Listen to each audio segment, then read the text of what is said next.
Welcome back, everybody. We got another First Impressions here at Northern Gaming. Today we're taking a look at the Innsmouth Case, a text-based adventure set in Innsmouth, which is the infamous port city that Cthulhu loves to hate, I believe. Or we're in Boston. Forward. We're fans of the strange... Okay, this is from the actual developers. Got it. We are fans of the strange world of Innsmouth, but we recognize the problematic beliefs of H.P. Lovecraft. This game has been produced by a group of people who believe in inclusion and equality. You know what? That's great. I like to shout out, because Lovecraft was, he didn't like everybody, I guess. The last rays of sunshine filter through the blinds of your empty office. The pathetic stench of whiskey, cold cigarette smoke, and canned ravioli fills the air. The screeching tires and constant beeping of car horns out there on the street tell you that it's gone 8 p.m. People are on their way home, finishing their day. You should join them. We decide to stay at our desk. Your day was long and frustrating. You are running out of ideas on how to handle the calls of people who want money from you. A cold shiver runs down your spine as you flick through a pile of unpaid bills. On the top of the pile is a reminder from your landlady you're 2 months behind on the rent. The next one is a 3-figure invoice from a games company for an in-app purchase. You tried to claim them as business expenses in your last investigation, but somehow your client refused to pay. Alright, well that's on you, buddy. Then there's a second reminder from your internet provider threatening to cut off your connection. You might take legal action, because without the internet you can't work. Or live. And that's the truth. You really need... Alright, not in-app purchases, not a cigarette. Let's make some healthy choices. A little fresh air. You jerk open the blinds. Amongst the dust, the last rays of light shine into your eyes like a laser sight in a spy flick. It takes a few seconds for your eyes to adjust. Your gaze settles on the Horns and Hooves pub across the street. How many simple jobs this dive has given you. Jealous wives whose husbands you had to spy on. All you had to do was lie in wait at the window and take pictures of them coming out of the dirtiest hole in town. You close the window before you see anyone you know. You breathe a deep sigh. It may not have been a successful day, but at least it's over. You're looking forward to a classic Friday night. Watching old mystery series at home in sweatpants and getting drunk on cheap booze. Since the early afternoon, you have been staring at the foreboding bottle of liquor at the other end of the room. Up until now, a vague sense of professionalism has kept you from drinking yourself into oblivion. Now nothing stands in the way. Uh-oh. Suddenly you hear someone at the door. Alright, let's do it. The door slowly cracks open with a timid creak. The unknown guest pauses, then, in a breathy and melodic tone, you hear a woman utter, "Hello?" Your insides cramp. You suddenly realize that you haven't cleaned your office at all this year. You quickly try to clean up. "Wait a minute, wait!" you shout, in a pitch that is at least 2 octaves higher than intended. There's no time to pick up all the crumpled pieces of paper on the floor. You gaze across the total mess on your desk. A weird, undefinable crust has formed on the wood. You've never noticed that before. You try to hide it by putting some unpaid bills over them. They get stuck immediately. Nice. By the light of the desk lamp, you now see more than a silhouette. A breathtaking woman lights up your office. No doubt older than 40, maybe even 50, hard to say, clad in black, a skin-tight dress culminating in a décolleté that seems to defy the laws of gravity. I don't know French, sorry. A smoky eyeshadow as dark as algae, washed ashore, blonde, coiffed, wavy hair under a dark beret. The faint light of the setting sun catches in the strands of her hair, and you wonder how many heads this woman must have turned during her prime. She's completely different from your usual customers, nervous bankers with sweat stains under their armpits, convinced their wives of something going on with the mailman. Every move she makes is calculated grace. Smooth as an eel, she walks towards you and sits down on the corner of your desk. Good thing we already put the bills on top of the stick. Determined, she walks towards you and sits down on the corner of your desk. Let's play coy, okay? We'll blush. Which makes you blush. Never before has a visitor parked their derriere so skillfully on the corner of this desk.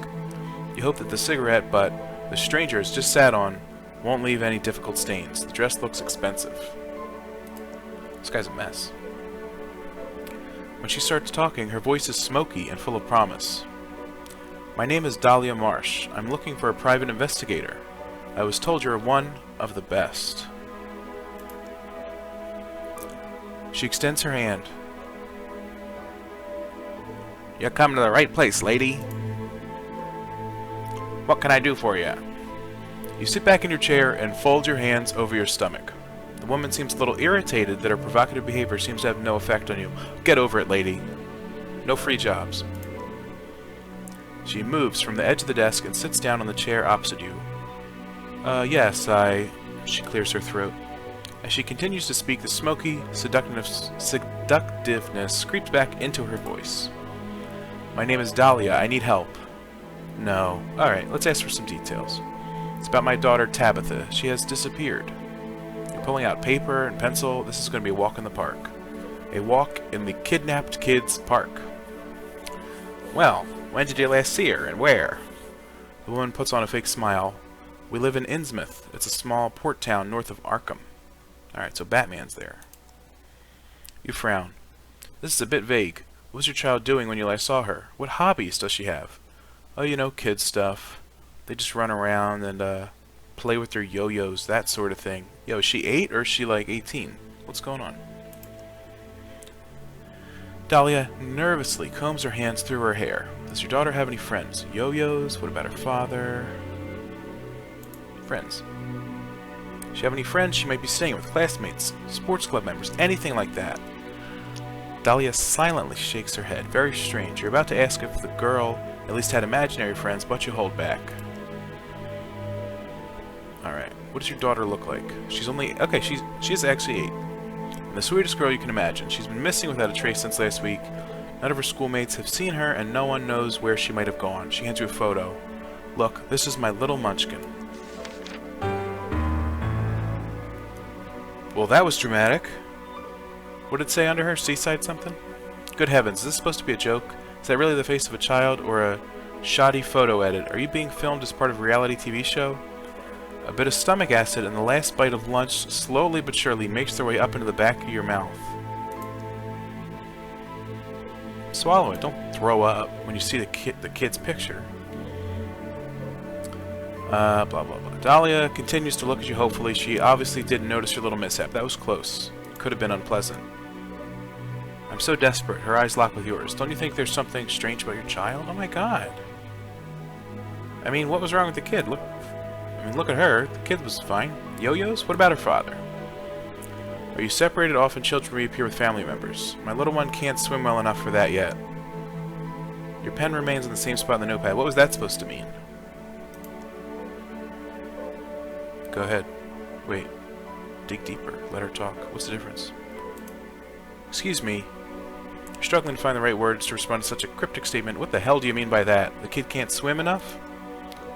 She doesn't seem comfortable with you asking personal questions. I'm an investigator, lady. Just an old saying in our village. That's a lie. Turns her gaze away from us and looks dreamily, no, longingly out of the window. Her father was a fisherman. Like most in the village, a few years ago, he went out to sea but never returned. His boat was washed ashore weeks later. His colleagues told me that he had finally followed the call of the waves.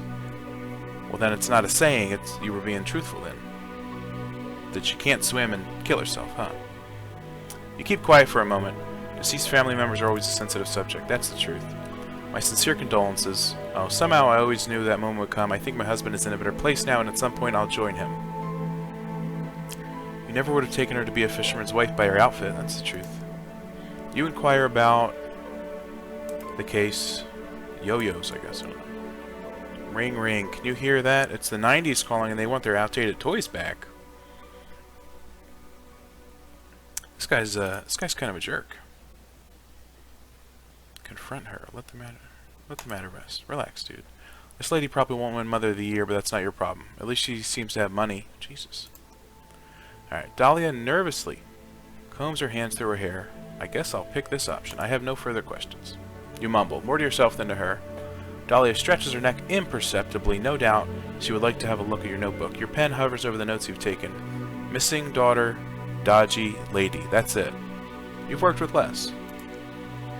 Are you going to take the case or not? Absolutely.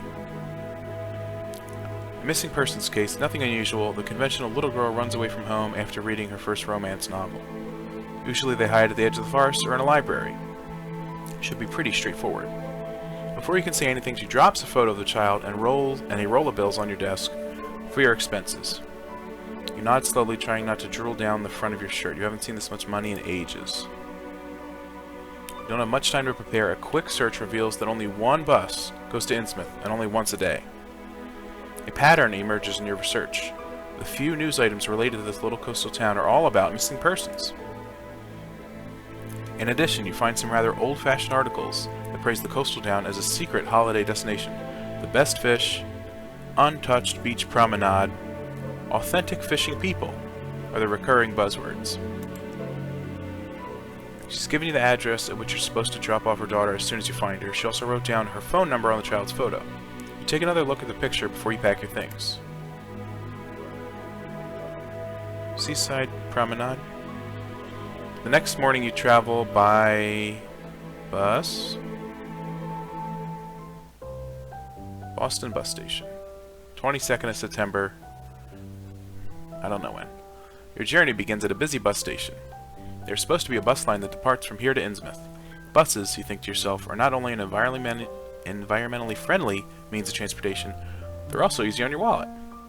Sadly, the departure boards aren't of much help. New York, Maine, Rhode Island, no trace of Innsmouth at any destination. You wander around for a while until you notice a cleaner eating a sandwich on the side of one of the vending machines. Excuse me, where can I find the bus to Innsmouth? Without letting go of a sandwich, the cleaner points to an abandoned counter in the dingiest corner that a public bus station could be capable of. The man gives you a nod indicating that anything that can be said has indeed been said. You find that the counter is elaborately decorated with cobwebs. It's a bit early for Halloween prep, but at least someone's made an effort. At the moment, nobody seems to be there. You press your face against the window to peer into the room behind. Hello? Is anyone there? I have to get to Innsmouth. No one is there. Suddenly, out of nowhere, a bus ticket appears on the counter. Might the trip be free? Should you leave a payment? Yeah, sure. You're a staunch defender of the law. It goes without saying that you should pay. You put a few coins in the bowl underneath the foggy glass window. Hopefully they won't be stolen by the next passenger. Even if someone were sitting behind the counter, you wouldn't be able to see him. It's just too dark. You're distracted for a few seconds, and suddenly there's some change on the counter. What's that in amongst the coins? A small golden fishing hook? How strange. Where's the bus hiding? In between the polished greyhounds and travelers stowing their luggage, saying goodbye, and dropping tiredly into their seats, there's a kind of dumpster. A dumpster with windows and wheels? No, it's actually a bus. It's a bit on the rusty side, and even from a distance you sense the strange smell it emits. Is that sulfur? You're not convinced how this thing is supposed to drive. In its vicinity, everything is noticeably quieter than at the other bus stops. The people getting on show no sign of emotion. Nobody is trying to jump the queue here. Instead, the passengers move past the bus driver at a uniform speed, one after the other, shuffling up the creaking steps. Each two-seater bench is occupied by individuals, as if they want to make sure not to come into contact with their fellow passengers. The sign clearly says Innsmouth, no departure times, no stopovers, just Innsmouth. On the bus. Undecided, you're standing on the stairs of the bus. Yes, show your ticket. You hand the driver the ticket, no reaction. At least you can make out a reaction. The lighting is poor, and the shadow of his dusty driver's cap covers almost his entire face. These people are all clones. Look at them. You notice something strange on his neck, but you can't quite make out what it might be. You're standing in the door waiting for an okay and not anything. The odor has increased. A queue is formed behind you. No one's pushing or complaining. Just sit down. The people wait quietly. Keep walking. You don't remember the bus looking this long from the outside. You're surrounded by shabby two-seater benches, and some are already occupied. The last bench is free. Looks like the upholstery is torn in some places, though, or has been slit open. You can see springs with sharp wire edges, and some sticky liquid seems to have leaked onto the floor. Why don't you just sit down in one of the free rows? Here in the back, almost everything is occupied. Most of the passengers seem to have purposefully sat down in the aisle seats, blocking off the window seats. Maybe this is an opportunity to get a little closer to the common Innsmouth visitor. Let's sit down with somebody. As a nonconformist, you join one of the passengers in a double seat. Since only one man was so considerate as to sit at the window, your options are limited anyway. As far as you can tell, the man is a haggard figure with barely any luggage. The hood of the gray jumper pulled far onto his face. The man looks out onto the street as if something very important is happening there that requires his attention. "Is this seat taken?" you ask politely. He turns his head and gives you a brief once-over. My God. Without saying a word, he turns away again. Well, he didn't say no. Looks pretty creepy, but we'll sit down. Alright, that wasn't a no either. You sit down and regret it instantly. The smell of sulfur is now overpowered by something else. Something that smells like it's been in the sun for way too long. You try to look under his hood. Does this person have a genetic defect? Is he malnourished? You're not exactly sure what his problem is, but you're trying to stay professional. You awkwardly stare at the headrest of the person in front of you. Let's try talking. Oh my God. Do small talk about veganism. Play the tourist. Let's talk about tourism. Oh my God, you saw his face. You clear your throat before you speak, twitching, and with a slight tremor the man turns to you. "Excuse me, I'm visiting Innsmouth for the first time. Do you happen to come from there?" A twitch is all you get. Maybe you should get right to the point. Sure. Clear your throat. Your seat neighbor turns to you in slow motion. "Excuse me, I'm a private detective, and I'm going to Innsmouth for a job." You pause for dramatic effect. Mentioning your profession usually impresses people, and their eyes grow large with surprise. The Innsmouth gentleman also has big glassy eyes, but it seems to be more of a medical problem. You fish the photo of the missing girl from inside the pocket of your coat. "Tabitha Marsh has been missing for a few days. I think she may be hiding with friends. Have you seen her?" He looks at the photo and slowly shakes his head. Dead end. You put the photo back in the inside pocket of your jacket. The small talk has been gruelingly slow, so you decide to let it go. This ride is taking forever. The bus leaves the country road and turns off at a wooden sign that says Innsmouth in red, flaky letters. The journey continues rather bumpily along a narrow dirt road littered with numerous potholes. In the distance, some houses are already visible, seagulls circling in the roofs of the outermost edge of the city. Slowly, all passengers take their bags out from under the seats and get ready. Curious, you look through the side window. That's odd. The bus passes by a huge... What is this, a scrapyard parking lot? Why would something like this be right outside the city? You pass another wooden sign whose half-peeled writing advertises the Innsmouth Park and Ride area. A lot of cars look like they've been sitting here for years. Sand covers some of the bonnets and windscreens. The front door of the bus opens with a squeak, and you join the monotonous line of locals stepping out of the bus as if in a daze. Almost walking in step, you all get closer to the exit. As you walk down the steps, you have to protect your eyes from the sunlight. Turns out the windows of the bus were tinted. The other passengers shuffle off. Innsmouth, town limits. Finally, you examine your surroundings while you stretch your legs, trying to unwind from the stressful journey. No artist could have adequately captured the serenity and beauty of this place. A clear blue sky lights up the town square, which is paved with bright limestone and surrounded by neo-colonial buildings reminiscent of 19th century New England. A fresh sea breeze, crying seagulls, and locals going about their business. In the center of the square, water trickles from a fountain. As you stretch your limbs and breathe in the clean air, you're suddenly startled by the water feature right in front of you. The fountain is of an enormous fish-like brass creature. An open jaw lined with shark-like fangs spouts brackish water down its massive, inhumanly contorted body. As if that wasn't enough, there appear to be human bodies squirming underneath its massive claws. Their faces are as contorted as yours is right now. How long have you been standing here? Eyes wide open in shock, you feel utterly paralyzed. You start to scan the town square and notice more and more disturbing details. On every corner, you spot ornamental statues and reliefs of fish. But these are not your classic harmless kind of fish. These are pagan symbols and grimaces of supernatural creatures from the darkest crevices of the deep sea.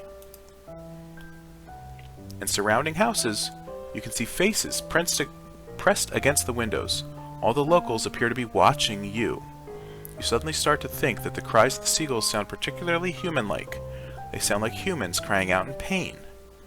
What happened to the idyllic scene from a few moments ago? Alright. Welcome to Innsmouth. Ignore. I guess we'll talk. Oh my god. Welcome to Innsmouth. How nice of you to visit. A small, elderly woman waves at you from afar. She beams at you as if you were her long-lost grandchild. She seems very different to the boors you've met so far on the bus into town. Her squealing shakes you out of your nightmarish panic. It's so good to have you here. I've noticed you're very taken by our local fountain. It was built in 1704 by Abdul Necratus, favorite artist and friend of Charles Dexter Tillinghast, the founder of Innsmouth. The central figure was a present, and it was supposed to commemorate their travels together to Cairo. You can clearly see the Egyptian influences in Necratus' work, here and here. She points wildly in every direction, and here, but I'm sure you've already noticed this yourself.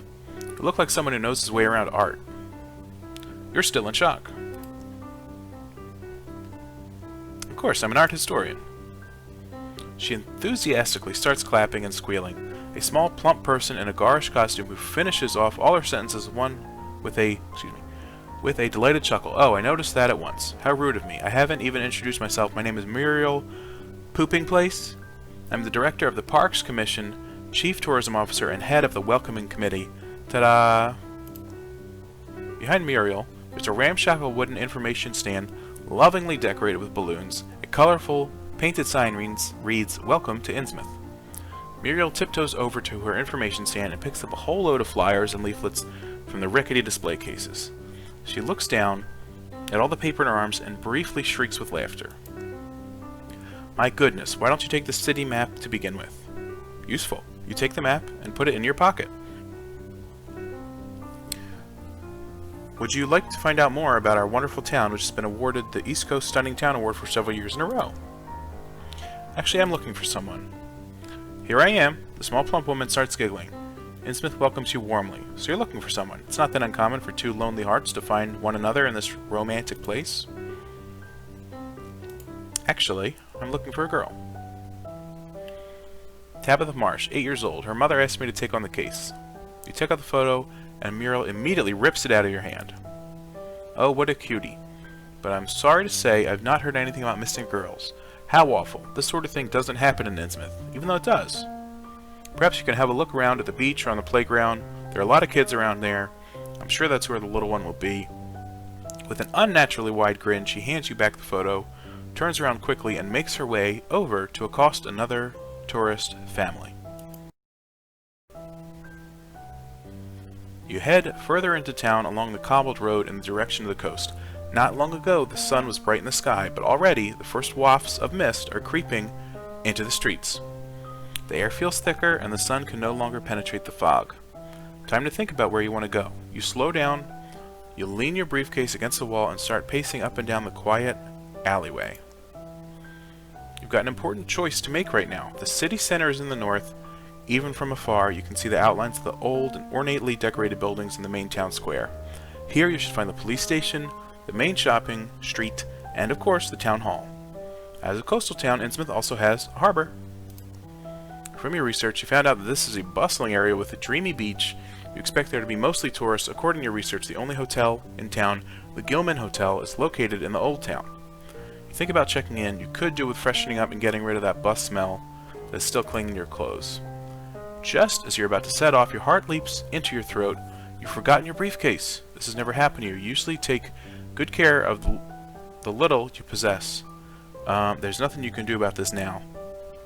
You'll have to wait until your return journey to find out whether someone has handed in the lost and found. Still, you could swear the briefcase was already gone when you got off the bus. Well, I think that'll do it for the first impressions.